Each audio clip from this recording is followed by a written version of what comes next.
For the past over a decade, I have been learning multiple languages. Not unfortunately French, although I should have been learning that one. I've been learning to translate between different fields of science and technology, because what I've been learning being in Silicon Valley, working with the technologists and scientists, but also the architects, the zoologists, the people from all different walks of life and backgrounds who are learning about technologies, is that it does take translation to understand what's going on. Sometimes what we see right in front of us does not look like what it is.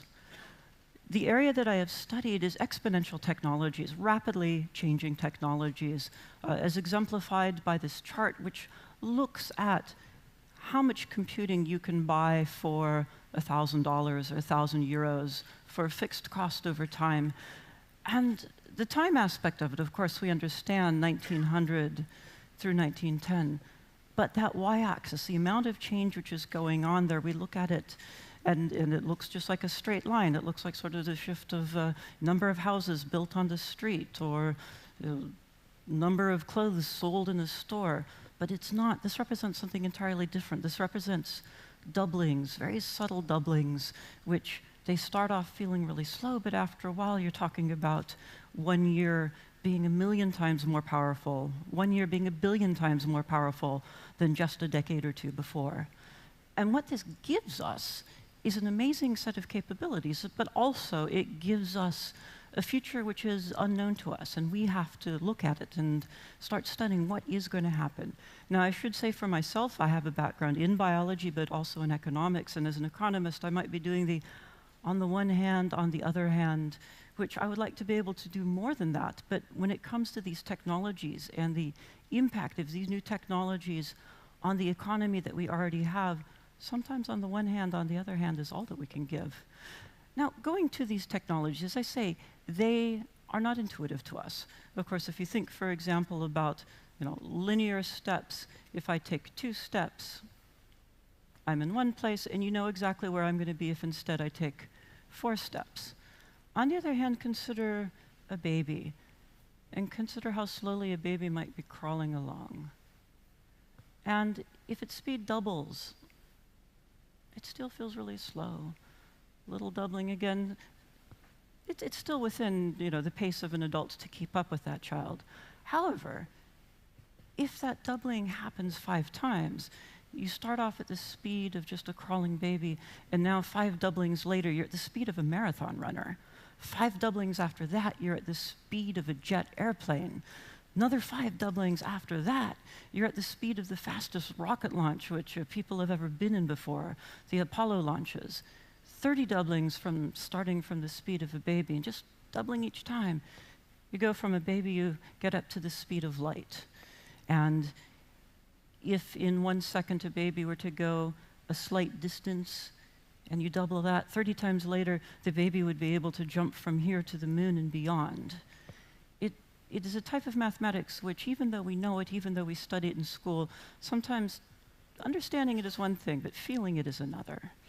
So looking at this chart, when we say that we have these capabilities, when we say that computers have been changing, for example, all of us in this room contain a device, hold a device in our hands, in our purses, in our pockets, which is not just a little bit more powerful, but a great deal more powerful than anything that we had 20 or 30 or 40 years ago. Now, as I've been studying these technologies, as I work with people who are working at the cutting edge of science and technology, I'm often asked, well, what excites me the most? What of the latest of the new sciences are the things that just wakes me up in the morning and keeps me up at night? And sometimes people are surprised to hear that I say, cutting-edge technology, the latest of the latest technology is not nearly as exciting as old technology, technology which is 10, 20, 30, or 40 years old. But I think it is, and here's why. When you look at old technologies, when the technology first comes out, for example, there's just one of it. It's a demonstration. You don't know if it's going to be developed. You, in some cases, don't even know how reliable it is. Is it going to even work beyond this one demonstration? Usually the purpose of version 1 of any new technology, of any new science, is to inspire other people to do it well. And this is always true. It keeps on getting better. So the best new technology of 1997, for example, when you're talking about supercomputers running models of the Earth, you look at this now, And this looks like something that should be on a cell phone. It looks like a Minecraft game. But this was the best available. This is what we could do. And we build on top of it in 2013. That starts looking real. But of course, 10 years from now, we'll look back at the best available of 2013 and think this also looks fairly simplistic. That's one step, that the best available, when it launches, it inspires other people to do it well, but it by itself, it doesn't necessarily have meaning. The other problem with new technologies, of course, is that when a technology is launched, the initial application of that technology is designed by the person who made it, by the expert. And there is a failure mode of experts, which I have observed both in scientists and in researchers alike, and technologists, of thinking that if you're the expert, if you understand a problem, if you developed a technology, you're going to be the person who solves the problem. You're going to be the person thinking of the uses of that. And 50 years ago, 100 years ago, in many ways that might have been true. If you developed a technology, if you're doing research, it might take 10 years for a few other people to even find out about it. But now we know that that is not necessarily true, that the sooner you get it out to the rest of the world and see not what the imagination of you and your graduate students or you and your interns are, but think about the imagination of 1,000 people or 1,000,000 people playing with it, suddenly you have new ideas coming out there into the world. The other thing, of course, with this limited imagination of the inventor is that a lot of times people, the original inventors, they can feel a little bit shocked, or it takes them a while to decide, I guess the other things that people are doing are beautiful, are wonderful. There's a little bit of ego involved. And so when a technology is first developed, it moves slowly. As the original inventor comes to discover, the way Microsoft did, the beauty of what everybody else is coming up with, then the conversation starts. Then it gets interesting. When you think about, for example, autonomous submarines, or submarines in general, when they're first invented by governments and large companies, well, they use them for whatever they choose to use them for, but when it becomes inexpensive enough for high schoolers to be building them, to be building small autonomous devices for 200, 300, 500 euros, again, it just becomes more interesting. What do you want to discover? What do you want to look for? Don't wait for somebody else to do it, you do it yourself. And when you look at this sort of trend in technology, which is underlying this, underlying things that once cost $1 billion or €1 billion and now costing 100 euros, it isn't just in one field, it's in multiple fields simultaneously. Take, for example, space, going to the moon. That in Silicon Valley, we talk about moonshot thinking, going for the highest possible goal. But up until fairly recently, going to the moon, that was considered, only governments do that, only very large organizations might do that, like the European Space Agency. But just this week, news has come out that going to the moon might also be my friend Bob Richards. He's going to be sending a robot there. He's working with NASA to get permission to be able to send one there. He's sending a robot to the moon as part of the Google Lunar X Prize competition. He's going to the moon not because it's difficult, but because it's fun. And it isn't just space or going to the moon that individuals are doing. For example, look at Planet Labs, a company which, instead of putting up $500 million satellites designed to last 20 years, they put up $150,000 satellites which are designed to last 18 months. But you put a lot of them up there and they can talk to each other, and suddenly every point on Earth can be looked at every day. Imagine, for example, if you could only take your own temperature once a year. For medicine, that would not do very much good. We're used to the idea that we can measure ourselves relatively often, but with the world itself, with the Earth, being able to take the temperature of the Earth every day, this is something that these guys are making and building and putting in the hands of ordinary people. Of course, you can say these satellites are being sent up still on very large rockets, but even that is changing. One of my colleagues has been putting out a competition for people to design rockets so that in the future, even the act of launch could be a lot less expensive than it is today. Something that costs $10,000 a kilogram might go down to $1,000 a kilogram, and then less than that. So these are behind these exponential trends, not just behind them, but this is what they create in us and what we do with them. But of course, these exponential trends have their upsides, but also their downsides. And there's one topic which, of course, is very near and dear to my heart, and which is what happens as these computers become cheaper and faster and more available. What are the effects on larger society? So I have a question for you. How many computers do you see in this photograph? And of course, remembering that computers used to be a lot larger than they are today. How many computers do you see in this photograph? Call it out. I think I heard the right answer a couple of times. There are 4 computers in this photograph, because computer is a person who does computing in the same way that a gardener is somebody who does gardening, a baker is somebody who does baking. And up through the 1940s and later, it was a very good job to have. You got paid, I think, in American dollars about $1,500 a year, and if you needed to do computing, you hired some. If you needed to do more, you had to hire a few more than that. And then something happened. You know, over time, between 1850 and the 1940s, the tools that computers were using, human computers, were getting better slowly but surely. And then you see in the chart in the 1940s, suddenly there's an inflection point. Suddenly things start going up like a rocket. And what is this? This is the invention of a digital computer. This is the invention of the first digital computer. And this very first digital computer very quickly made all human computers obsolete. This one computer could compute more in a day than all human computers themselves could compute in a day together. But of course, it didn't stop there with the first computer. A little bit later on, the next set of computers are invented. They're a little bit faster. Suddenly, they can compute in an hour what it would have taken all human computers a day to do. Keeps on going, it keeps on going. All of us are carrying around devices which we can calculate in a second and do more calculations, do more computing than what the Earth would do if every human on Earth devoted themselves to doing calculations. But of course, luckily, we don't have to do that anymore, in part because we were made obsolete. The skill was made obsolete by this new type of technology. Now, in that case, we can see this massive change, but still, as we've been hearing earlier, when you look at things like robotics and other exponential fields, they seem to be exciting, and yet they disappoint us. We see what people have predicted, what robots will be able to do, and how they should worry us, or how we could have robo-games. And then when we go and we see the reality of it,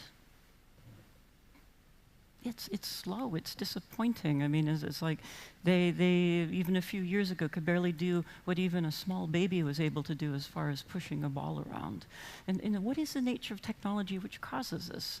Because as we build them, they are constantly disappointing us.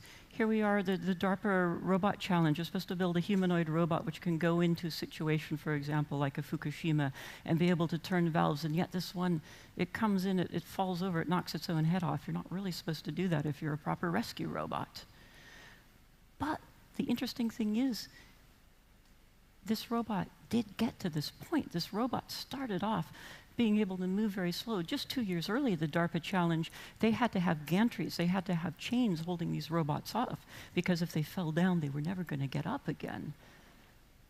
But then, just 1 or 2 doublings later, very subtle amounts of changes, just changes in the amount of skill that it has, suddenly it goes from not being able to do anything to being able to, for example, reach out and turn a valve, to be able to go over and to be able to do the equivalent of pick this up, open a door, close a door.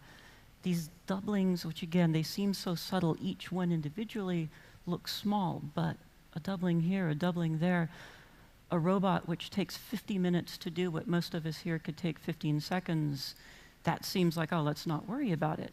But if it can do this sort of task slowly but well in 50 minutes, one doubling, it takes 25 minutes. Another doubling, it takes 12 minutes. A couple more doublings after that, then the robot is doing these tasks at the exact same speed as a human, and perhaps we start worrying about that because it is a humanoid robot. If it can pick up and move what humans can do, well, there's a lot of jobs in the world which seem to be involved with picking up and moving things around. Same thing with artificial intelligence. I mean, a few years ago when the algorithm deep learning was used to train the system to recognize pictures of cats, we say, all right, well, that's really beautiful. You can recognize cats. I guess you can recognize the internet, but any small child is able to recognize that's a cat, that's a dog. Really, what's exciting about that? And not too much long after that, they also used the same algorithm, deep learning, and trained it to be able to recognize numbers, to be able to, in fact, recognize street signs in France, and to be able to say, that's un, deux, trois, right? But again, You know, every child who's a little bit older than that is able to recognize numbers. What's exciting about that? I mean, it's interesting algorithmically, but recognizing 1, 2, 3, that's a 5-year-old child. But then, almost simultaneously, and really it's just a matter of those very subtle doublings again, they also trained deep learning to be able to recognize signs of precancerous tissues in biopsies. So suddenly it's going from the equivalent of a 2-year-old child, equivalent of a 4-year-old child, equivalent to a 40-year-old trained pathologist. And this is where people are worried when you're looking at these algorithms and looking at these robots, because what seems to have been taking a long time to do nothing, suddenly we're in that period where the doublings are getting interesting. The doublings are getting into human capabilities. And of course, it's not just happening in one area by itself. It's not just the algorithm, it's the application of the algorithm. It's happening in medicine, in biotechnology, in robotics. And in these areas, for example, exoskeletons, which are able to help a person move, to be able to do rehabilitation, or to be able to help somebody lift things. But of course, if it's able to walk with a human in there, perhaps if there's no human in there, it can still do the same task. So we do worry about this and where it's going. And the immediate implication, and one that is talked about all the time at Singularity University, but also has been talked about around the world, is what does this do to jobs? Because we see you have one digital computer and suddenly you have a billion digital computer. At the point where you have one robot which seems to make a worker obsolete, how quickly does it take to get to a billion of them? And this has been something that we have to think about and we have to talk about. And in recent years, there has been a good number of books out there, including the ones written by Andy McAfee, who spoke yesterday, about robots, about algorithms, how we need to think about this and what this could be doing to our economy. And people are talking about it in the sense of, you've got these machines which are able to do things which humans simply can't compete with. As this article is saying, how can we even match it? And this issue has become so large that, for example, a group of experts got together and talked about it amongst themselves and said, let's bring it to the highest attentions of government. In this case, let's bring it to the attention of the President of the United States, because this is happening so quickly that people might not be able to keep up.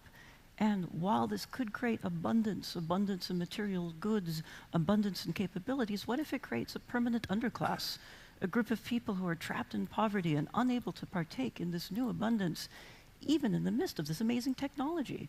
So they did write this letter, and they sent it to the president, and they said, we must act now. We might be able to use these technologies to prevent it, but if we don't act now, we could end up in this permanently bad situation. But of course, when they did this was 1964, they were writing it to President Johnson. It didn't happen quite the way they said it would. The articles talking about this automation, we look back at it and we say, well, wait, 1959? What perfection were they talking about? I mean, machines which can, move one piece of paper in one direction and another. What were they worried about? And when you look at these series of books, and I've got many of them going back 100 years, 130 years, I understand what people in 1870 might have been worried about. Their grandparents or parents might have gone through that first industrial revolution. But when I read books from the 1980s, what they're telling you to do is fear automation. They're saying, fear the Macintosh, fear the 486. And why? Did it happen? No, not like they said it would. So what would be different today? What would change about this? Because these fears, again, they go back and they're deeply rooted in us. But how do we know that anything has changed or has changed permanently? In fact, here's a recent study by Deloitte, which is saying that you go back over, in this case, the UK, over 144 years, and you look at the data of what new technologies have done, is that there's no evidence that these new technologies have displaced anybody in the UK. What they did do is they changed the type of jobs. Certain types of jobs, pure manual labor, difficult jobs, disappeared, just sort of, hired hand, people hired to be muscle. Other types of jobs, caring jobs, knowledge worker jobs, those types of jobs went up. So it seems like this would be an entirely good thing. And what are all those recent books? What are all those authors? What are people worried about? Is there something that's changing about the economic climate in which we live that we need to deal with and we need to act on?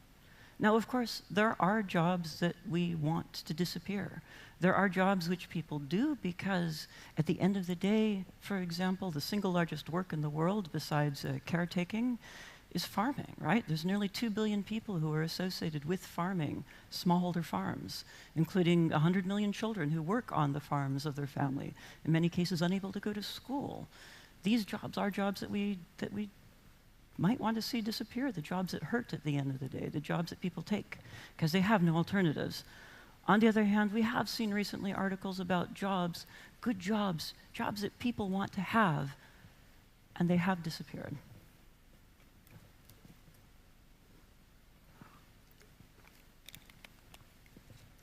So let's go into this a little bit. So for example, when you're talking about the jobs that have disappeared, I mean, one of the answers which could be given is like, yes, okay, well, the job disappears, but in even that case, new jobs are coming in. Or the technologies might even, your job gets replaced by a robot for distributing goods, but perhaps that robot's job disappears because we don't distribute as many goods around because of the new sharing economy and things that we have. But of course, that's not really a lot of comfort to people. And there have been studies done on this. For example, the Frey and Osborne study from 2013, not the most beautiful of graphics from it, but it's saying, if you look at all of the jobs in the United States, and you look at them, do they have a very high likelihood of automation, a medium level of automation, or a low level of automation? Well, and this is sort of by the count of people in the different types of jobs, there's a sort of curve. We've got a lot of jobs that are very likely to be automated. You also have another set of jobs that are not likely to be automated. So for example, going back to the lawyers, the types of jobs that have been disappearing here is the job of just reading through a large number of documents. And in the old days, if you had a lawsuit, for example, in the United States, the tobacco industry lawsuit, you had millions and millions of pages. You needed people to be able to go through and find information and pull it out.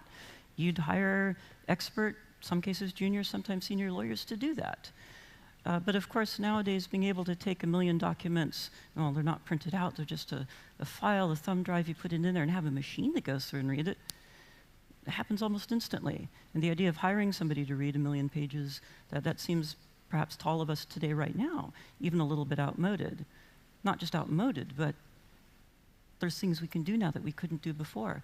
If you look at how people made the discoveries in the Panama Papers that they did, if we tried to have humans read those papers, even if you tried to distribute it out to 1 million humans to go through all of those, gigatons and gigatons of not gigaton, gigabytes of data, terabytes of data, humans working by ourselves would not have been able to find the patterns, to find the corruption, which a computer working in just a few hours was able to do. But still, let's look at this. A different study by McKinsey was saying, let's look at the job of lawyer and the tasks that they do. Let's think about how much money people make, and then how much of their time could be automated. And they ran some numbers, and they said, look, there seems to be, with lawyers, 2 types. So sort of lower paid lawyers that have a high degree of automation, likely, and then you also have lawyers who are more highly paid and less possibility of automation, and sort of say like, well, there's these 2 types. And so when you go back and you think about these, well, there's sort of proof of it. There's this division in there. Now, on the other hand, if you look, for example, at the education field, and again, this is looking at United States numbers, so most education jobs are very unlikely to be automated. The amount of time that could be automated is low. On the other hand, the wages that people are getting is relatively low as well. And then you can look at other types of jobs, for example, the computer sciences or business or finance, and you start seeing this distribution. And it's sort of generally, if you're making higher wages, it seems like less of your time could be automated. Some fields, it's really even. Some fields, very unlikely to. And taking this McKinsey study and moving back and looking at the Osborne and Frey study, well, these are the sorts of jobs that are unlikely to be automated. Ones like nurses and teachers, programmers, developers, managers, CEOs.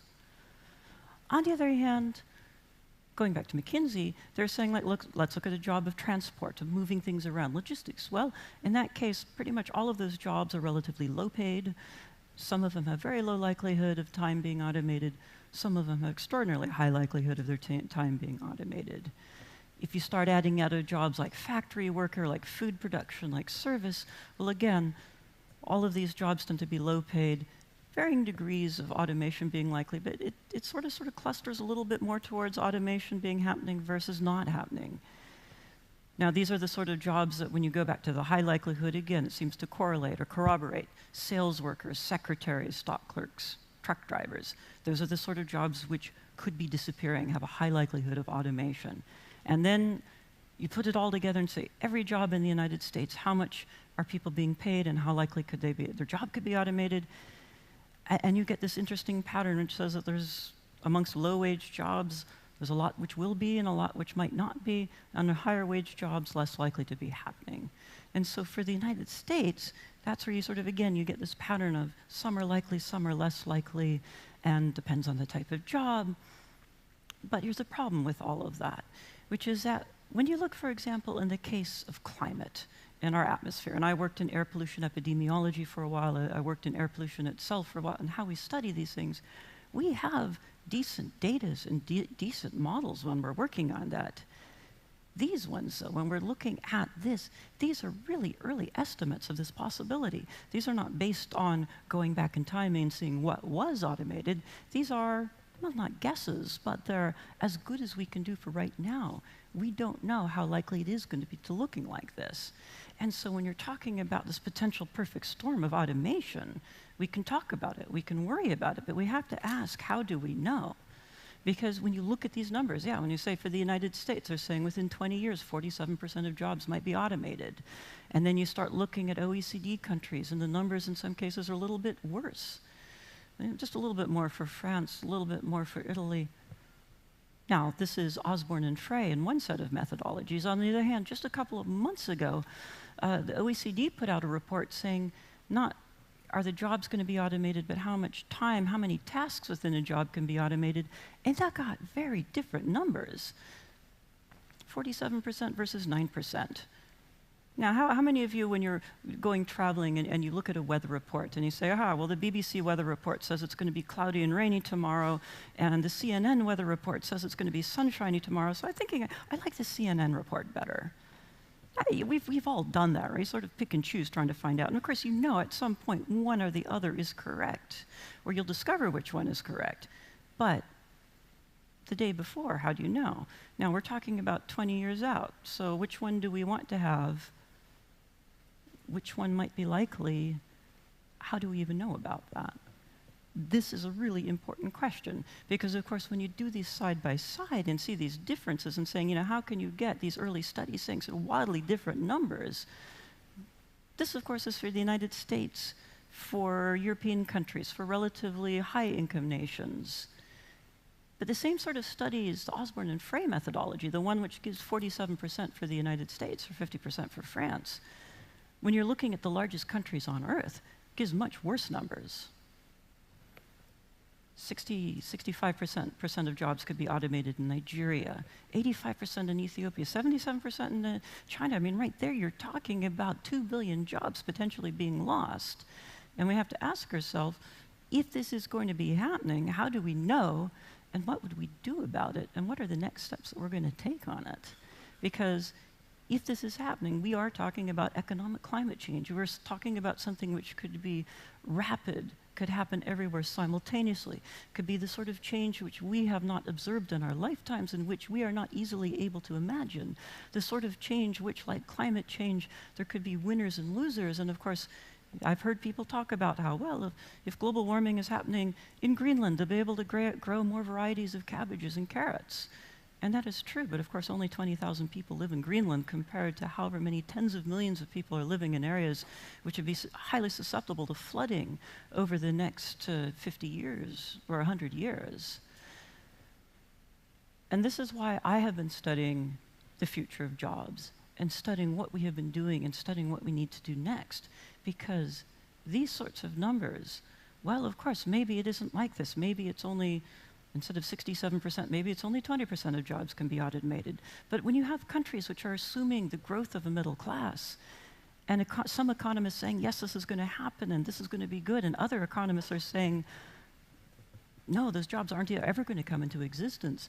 This is a sort of conflict. This is a sort of knowledge which we have to say, wait, what are we doing about this? What are we planning on doing about it? What kind of insurance are we going to be able to build on this? Because this is fairly massive. But of course, as that letter to the president said back in 1964, the same technologies which could be causing the problems are also giving us a large number of potential solutions. When you think, for example, about these computers the job of computer did not disappear for another 10, 20, 30 years after that, because these first computers, the first digital computers, were not available to everybody. But not only that, but these computers then became the first computer programmers. Instead of doing computing, they started to use computing. And so similarly, when we look at, for example, the types of jobs which we imagine might be disappearing, the sort of ones that you heard about yesterday with autonomous cars, if you heard that talk, and we see what made it possible when we saw how computers are getting small enough to fit inside of the cars, and then they start to change, they start to become more interesting, there's more capabilities built into these things, the sort of cars which will be able to take people who today don't have autonomy at all, the sort of cars which could move somebody around who's in a hospital bed, for example. It is difficult to imagine what we could be doing with these technologies, but they are happening. But of course, these technologies are also happening in a way which we don't expect. The idea that Tesla could be taking their cars and moving them from non-autonomous to slightly autonomous just by sending a software upgrade, that is a new way of looking at the world, and it is a way that we have to start imagining could be happening to multiple other fields, and it is difficult to imagine this. If you heard about autonomous cars yesterday, and then tomorrow you met somebody who's a city planner, who's designing the budget for roads, who's designing what we build and what we don't build, and they didn't even know about autonomous cars, I think you'd be saying, okay, whatever it is that they're building is going to be obsolete before they're done. We don't know exactly what it will look like, but what they're planning now is probably wrong, and they need to learn about it, and they need to start studying it. Because whether it happens that the first autonomous cars are sold in 2020 or 2025, people who are designing the road system of 2030 and 2035 without taking to this account are building things which are just the models don't match the reality, which we know is going to be happening. And again, this is happening in multiple fields simultaneously. These deep learning is going to be changing the nature of how doctors are doing their work. Data research is changing the nature of how we think about documentations and working with the great clouds of data which are being produced around us. Now, how do we react to this? Of course, there's been many proposals. One of the ones which comes up a lot is, for example, universal basic income. Give people pools of money so that we can sort of smooth over the shocks of income going up or down. And there's reasons to do it even without joblessness being a higher potential problem. And the examples which we have seen, Canada 40 years ago, recent examples, the Finland one which is coming up, well, of course, Switzerland is not going to be happening, but still 20% vote was a pretty interesting one for an early start on this. There have been studies on this. But then let's go back and think again about what I was mentioning about is the number for the United States 47% versus 9%. This is a really small number of studies for a potential solution for a problem which people are talking about could be happening in 10 or 20 years. How well do we know that these are working? And of course, these types of studies are no longer in the domain just of governments working on. These are now the sort of studies which also charities are working on. Here's a study which is going to be going on over the next few years in Kenya. Some villages getting money, some villages not getting money. And so if the governments are not moving quickly enough on this, individuals are taking this into their hands, which is one of the things enabled by these technologies. But still, is this going to be enough? Is the technology enough? Is this going to work? And my answer would be, let's say that it does work. Let's say that every study does suggest that basic income will help somehow. That doesn't necessarily mean anything because it's not about a technology. It's not about a solution. It's whether or not we can implement it. Now, I'm a Californian. I grew up in a state where we have earthquakes on a regular basis. And anytime people come visiting California, I'd love to be able to tell them, the first thing you should do is upgrade your earthquake early warning app. It's existed in Japan for 10 years. It's a technology which is easy, it's feasible, it's inexpensive, and depending on how far away you are from an epicenter, you get 1 second, 10 seconds, 30 seconds warning as that shockwave is moving towards you. They've had it for years. California doesn't have it. Portugal doesn't have it. Chile doesn't have it. All the other places around the world, which also get bad earthquakes, don't have it. Because just because a technology is feasible and desirable and obvious and proven, there's no implication that people will adopt it or adapt it. It's not about the technology at all. It's about what we choose to do with it and our ability to think about it and start building an insurance system for problems like this. As I say, when I look at this, when I look at the videos that come out of Japan, And I said, well, wait a minute. I'm in Silicon Valley. I'm in a place surrounded by billionaires and trillionaires, not trillionaires yet, but soon to be, in trillions of dollars of value. Why can't this be built? So again, it isn't about the technology. It's about how we start thinking about it and how we as humanity act in the face of massive changes which go beyond what we're used to. But again, the same technologies which are potentially causing these problems are what we're going to be able to use to work on them. Because when it comes to the models that we're going to build on this, there is a very large difference between climate change and economic climate change, which is that when it comes to the economy and what we know, up until now we have generally not known what's going on. And it's very hard to find out, but now we are entering into an era where we individually can contribute to large studies on this. When we think about, for example, the computers and what they started doing when they had access to computing, it was very difficult to imagine what life would be like. I mean, everybody sees this quote that Thomas Watson, president of IBM, might have said about why do we need more than 5 computers? Well, was he stupid? No. It's very hard to imagine what happens when something which used to be done by humans slowly doesn't scale, becomes a digital technology, and suddenly computing flows like water, the way water flows like electricity. Instead of doing computing, you use computing. We might be saying now, why would the world need more than 5 Watsons? Why would the world need some of these new deep learning algorithms? Well, because what happens when analysis moves from something that we do, something that's expensive, something that we have to think hard about what we choose to do next, and instead it becomes something that just all the data that we're collecting, all the choices that we want to make together, we have a cloud of helpers working together with us to make this happen. So for example, when we think about robots, and are we going to be able to pull the plug on humanoid robots? Well, it's a little bit too late on that. They know how to unplug and plug their own devices. We can't necessarily slow it down, but what we should think about doing is speeding it up. Because those 2 billion people who right now are at the bottom of the pyramid, who are doing work which they would love to be able to hire somebody else to do, but they can't. They are the people who themselves hire themselves out. The $10,000, the 10,000 euro humanoid robot, I think, should frighten us. But the $100, the 100 euro humanoid robot that any individual could be able to buy to be able to do the work which today they're using their own muscles. Instead, they could guide the robot in doing the hard part and they could enjoy the fruits of their labor. This is a feasible thing in exactly the same way that each of us carries around with us $1 billion worth of computing, but of course it doesn't feel like $1 billion. What once cost $1 billion is now our cell phones. The sort of robots which today are barely starting to work, we could imagine 20 years from now being available for everybody if we choose to do that. If we as humanity decide that this is what we are going to be working on and doing with our time.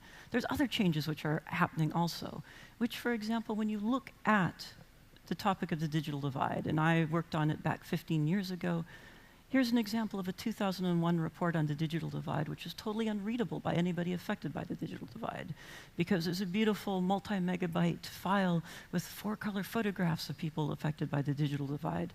But nobody gave it to the people who are being written about. We lived in the world back then where that gap between expertise and non-expertise was a fairly strong one. That's about to disappear. Over the next few years, these technologies, the same technologies which we're worried about for causing automation, are going to be connecting all of us together. We are about to enter into a world where we could have a conversation of 7 billion people to talk about this and work on this together. A world where all of us who have not been able to previously catch up on what's going on could join a global classroom. And now when I'm saying all 7 billion people of us talking about it, I mean 7 billion people. Because these same technologies, which seem to be coming out of nowhere and seem to be moving slowly, they're giving us these capabilities. For example, how many have used Skype translation here? And was it reasonably good? Now, you all should try it, because this is something which, for 20 years, people talked about real-time translation. It never happened, and it never happened, and it went from 40% accuracy to 45% accuracy to still really unusable. And then suddenly, seemingly out of nowhere, demos are announced.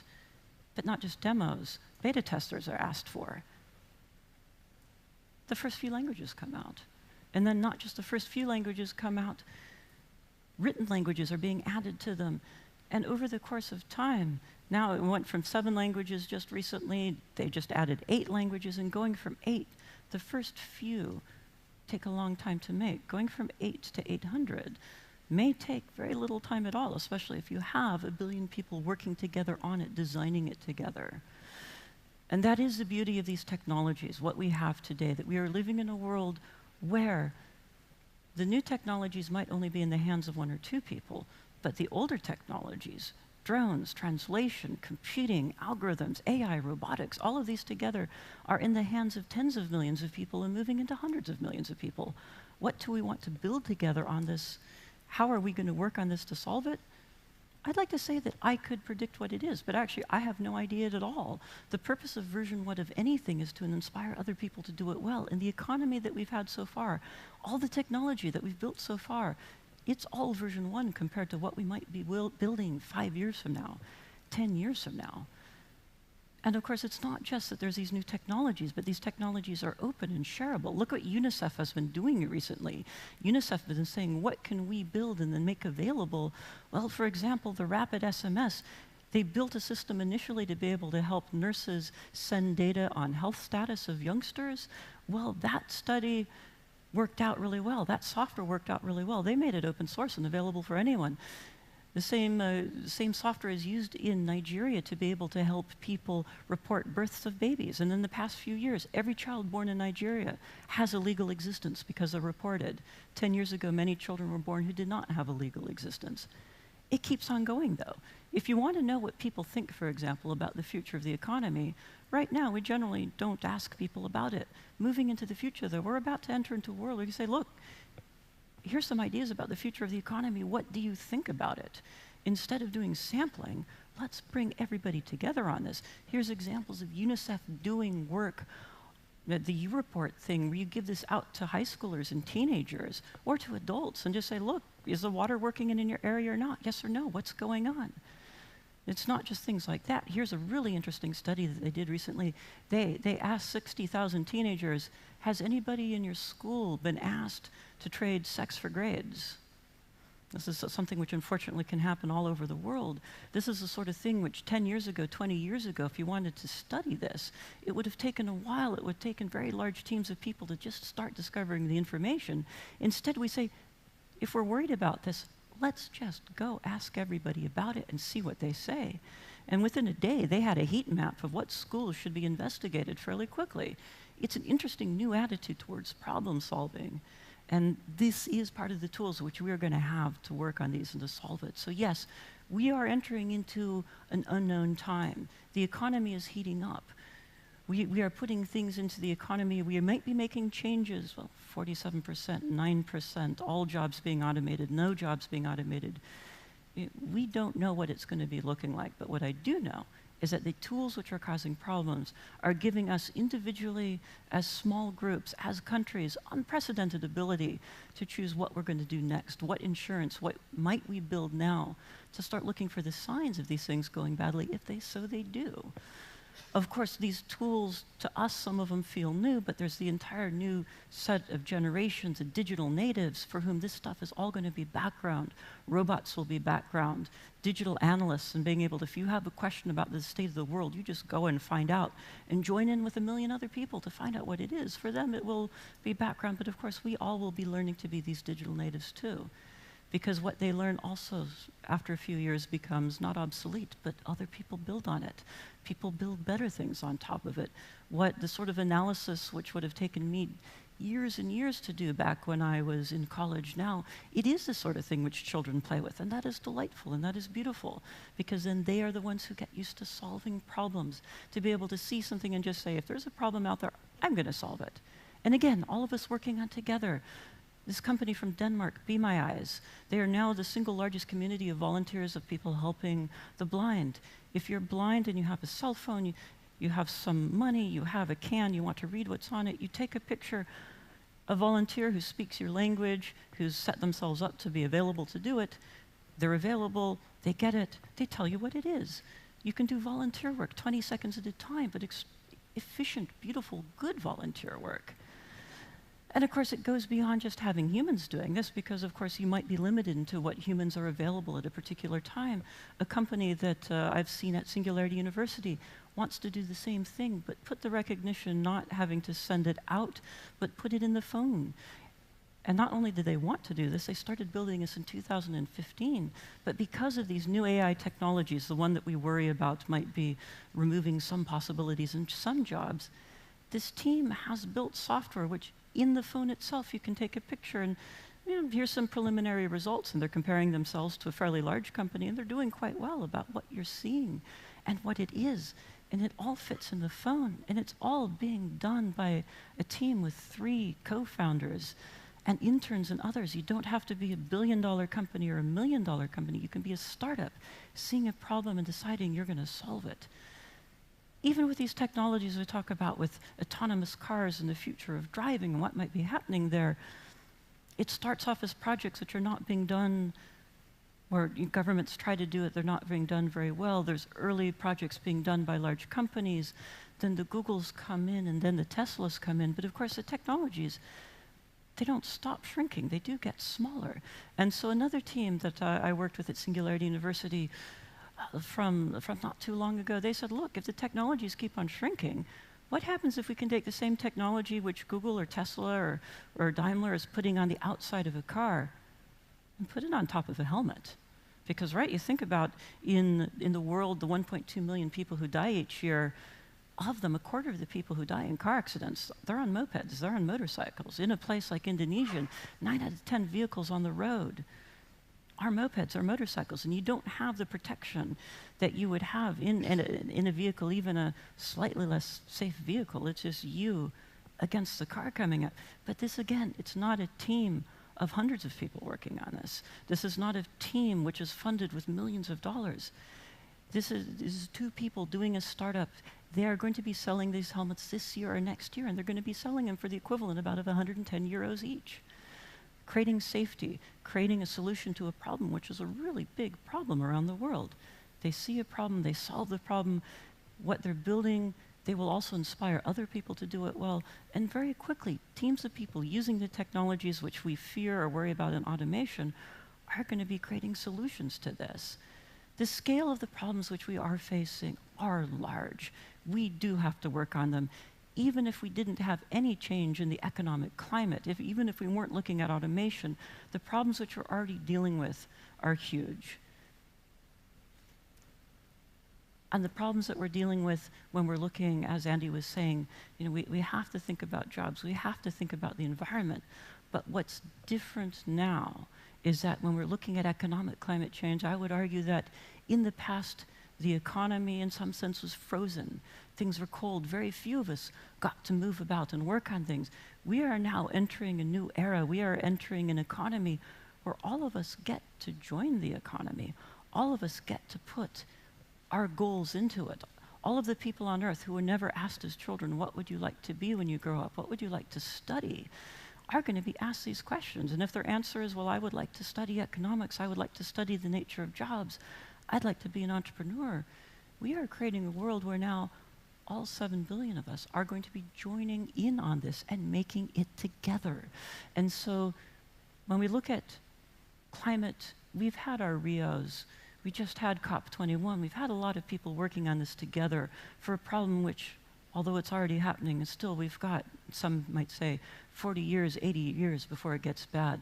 When it comes to economic climate change, we are talking about problems which some people are predicting could be happening 10 years from now, 20 years from now. Everything that we haven't quite yet learned how to do for global climate change, we also need to learn to do for ourselves for the economy. But the difference is we are the economy, and now we are becoming an economy which is waking up.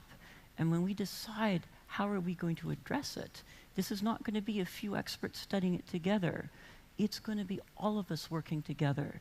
It's not going to be 10,000 people showing up in Paris. It can be 100 million people showing up together online, creating communities, designing what we want the future economy to look like. So yes, we have economic climate change, and the nice part about it is we can change what the very meaning of the economy is due to these technologies, but it's not about the technologies, it's about what we will all be able to do with them together. Thank you.